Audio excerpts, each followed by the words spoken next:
आज चर्चा करेंगे पंजाब की। पंजाब आजकल सुर्खियों में है, हालांकि ढेर सारी मीटिंग्स हो रही हैं। पंजाब के नेताओं का दिल्ली आना जाना लगा हुआ है।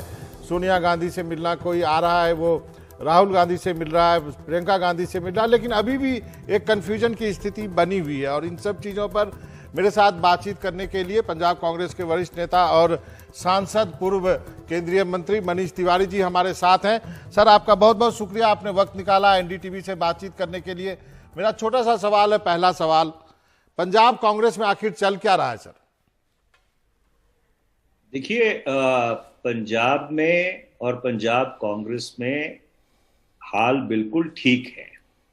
हाँ, कुछ समस्याएं हैं, जैसे कि आज की तारीख में बिजली को लेकर, क्योंकि वर्षा नहीं हुई है और कुछ हमारे जो पावर प्लांट्स हैं उनमें तकलीफ आई है, उसके कारण जनता को कुछ इनकन्वीनियंस झेलनी पड़ रही है।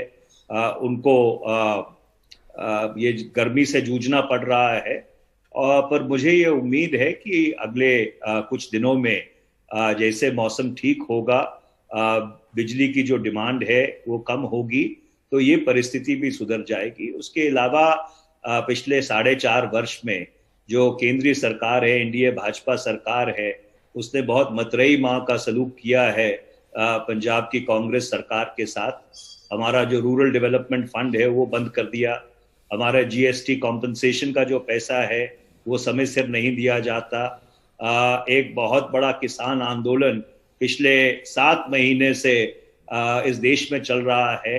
पंजाब के लाखों लाख किसान दिल्ली की सरहद पर बैठे हैं, चाहे गर्मी हो, चाहे कोविड की दूसरी लहर हो, चाहे तूफान हो, चाहे बारिश हो। बुजुर्ग, बच्चे, औरतें अपने हकों के लड़ने के लिए पिछले 7 महीने से दिल्ली की सरहद पर लामबंद है। पर इस गूंगी बहरी सरकार की कानों के ऊपर कोई मैं मनीष जी, आपकी मैं सारी बात मानता हूं सर, मैं आपकी सारी बात मानता हूं। मैं जो राजनीतिक संकट है कांग्रेस के अंदर उसकी बात कर रहा हूं, कैप्टन बनाम नवजोत सिंह सिद्धू की। देखिए, हर चीज को बाबा, और आप तो बहुत वरिष्ठ पत्रकार हैं, राजनीतिक विश्लेषण के महारथी माने जाते हैं। नहीं। आपने बहुत युग, बहुत दौर, बहुत परिस्थितियां और बहुत समय देखा है। तो मैं आपको हर चीज एक परिप्रेक्ष्य में बताना चाहता हूं।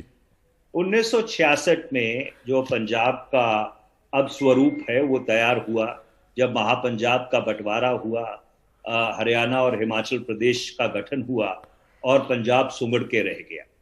1966 से लेकर 2017 तक जितने चुनाव पंजाब में हुए हैं, किसी राजनीतिक दल की इतनी सीटें नहीं आई जितनी कांग्रेस की 2017 में आई। जी, 77 सीटें आई 117 में से। 77 सीटें आई 117 में से। उसके बाद लोकसभा का चुनाव हुआ, 8 सीटें आई। 8 सीटें आई जब कांग्रेस की हार पूरे देश में हुई। उसके बाद 3 उपचुनाव हुए विधानसभा के, तीनों कांग्रेस ने जीते। जितने 5 कॉरपोरेशन हैं उसमें कांग्रेस भारी रही, कांग्रेस का बहुमत रहा, भारी बहुमत रहा। अधिकतर पंचायतें, 95% से ज्यादा पंचायत, ब्लॉक समिति, जिला परिषद, नगर काउंसिल के चुनाव कांग्रेस पार्टी ने जीते। और ये सब कैप्टन अमरिंदर सिंह की नेतृत्व में हुआ। अब 4.5 साल बाद, क्योंकि केंद्र सरकार का एक बहुत ही दुर्भाग्यपूर्ण सलूक रहा है पंजाब के साथ, कुछ समस्याएं जरूर हैं जमीन पर, हम उनसे इनकार नहीं करते, पर उन समस्याओं को से सरकार निपटने की कोशिश कर रही है। इसके साथ साथ कई लोगों के मन में कई किस्म के वलवले उठते हैं, कईयों की कुछ शिकायतें हो सकती हैं, और उन शिकायतों को सुनने के लिए, उनका जो पक्ष है उसको सुनने के लिए कांग्रेस अध्यक्षा श्रीमती सोनिया गांधी जी ने 3 सदस्यों की समिति बनाई। मल्लिकार्जुन खड़गे जो राज्यसभा में कांग्रेस के नेता हैं, जयप्रकाश अग्रवाल जो दिल्ली प्रदेश कांग्रेस कमेटी के अध्यक्ष हुआ करते थे, श्री हरीश रावत जो प्रभारी महासचिव हैं और उत्तराखंड के पूर्व मुख्यमंत्री हैं, उन्होंने सब लोगों की बात सुनी, सब लोगों की राय जानी कि 2022 के लिए किस तरह से रणनीति तैयार की जानी चाहिए। और अब वो सारी बात उनके संज्ञान में है। तो जितने कांग्रेस जन हैं उनको इस समय लामबंद होकर, कमर कसकर, जो बड़ी लड़ाई है इस देश में धर्मनिरपेक्षता को काबिज रखने की, जो भारत का ख्याल है, जिस भारत के ख्याल के ऊपर ये नवजोत सिंह सिद्धू को क्या एडवाइस करना चाहेंगे आप?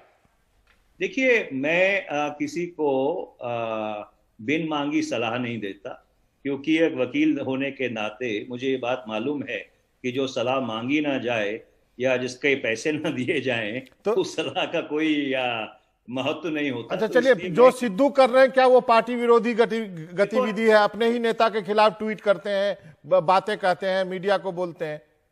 देखिए बाबा, ऐसा है कि मुझे कांग्रेस पार्टी में 40 साल पूरे हुए और मैं ये जानता हूं, ये मेरा अनुभव है कि कांग्रेस पार्टी को कोई और नहीं हराता, कांग्रेस पार्टी खुद अपने आप को हराती है।